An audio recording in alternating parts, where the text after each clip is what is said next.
जैसे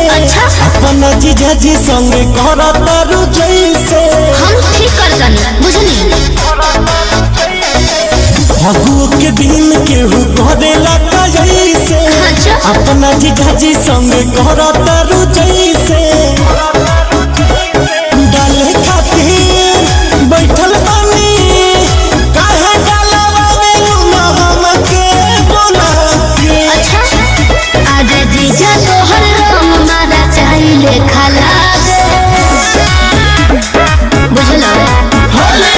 लगतले आई बड़ा केमिकल मिला के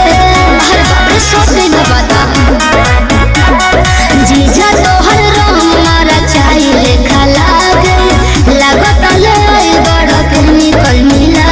के जीजा तोहर रंग मारा साना ना साना ना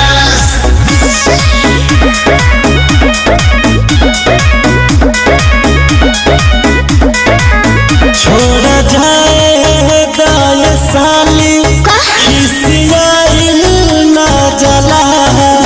मन करता रुअतना भाव खाइल ना जला।